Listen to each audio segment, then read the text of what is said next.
Hi everyone, Ryan here from Fight Game Analysis, and today we are going to be talking a little bit about Tai Tuivasa and the heavyweight division in the UFC. But before we jump into that, if you enjoy the content, please go ahead and click on the like button and also subscribe to the channel. Really appreciate your support.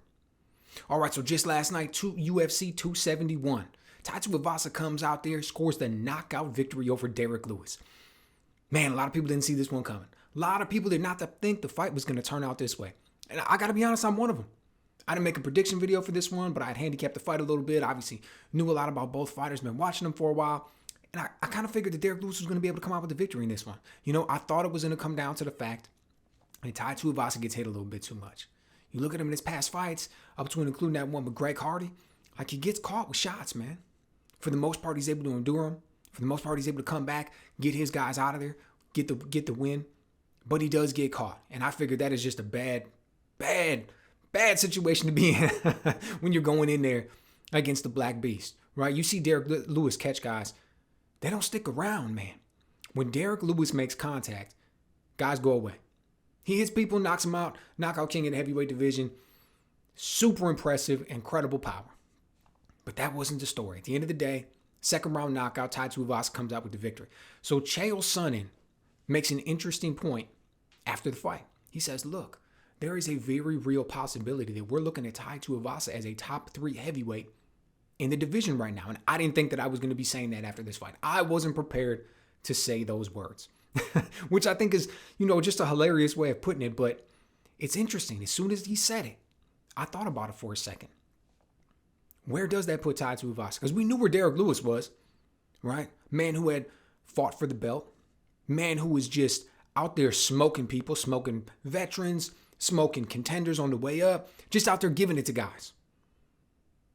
Curtis Blades, vicious knockout that he scores over Curtis Blades, right? So we know where he is. Been doing it for a long time.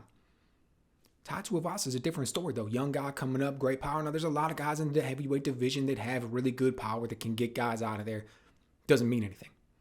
A lot of guys got power and go nowhere. He doesn't seem to be one of them, though, man.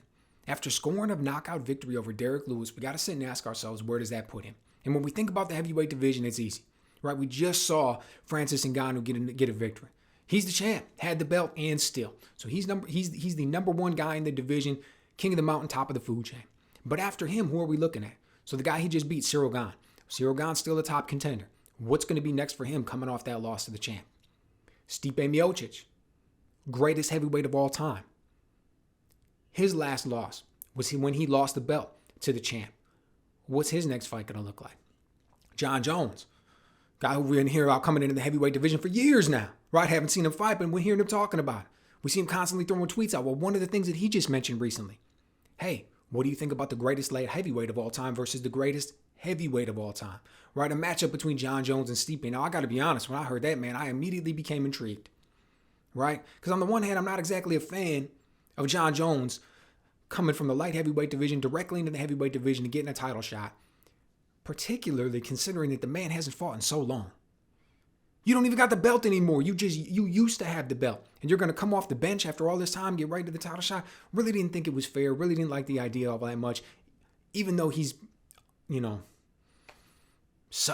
so dominant and so impressive for so long. I'm a little bit old school in that regard. I thought maybe you just got to take at least one fight in the heavyweight division before you come in and get a shot at the belt, man. So when the thought about him versus Stipe came up, I liked it from that perspective. I liked it from Stipe's perspective. Not going in with the immediate rematch against Ngannou, getting a little bit of new blood, fighting John Jones, seeing where that stacks up. I like the way it'll position both men in the sense that we get to see where both of their skill sets are at. I like it all the way around. But then we got Ciryl Gane out there.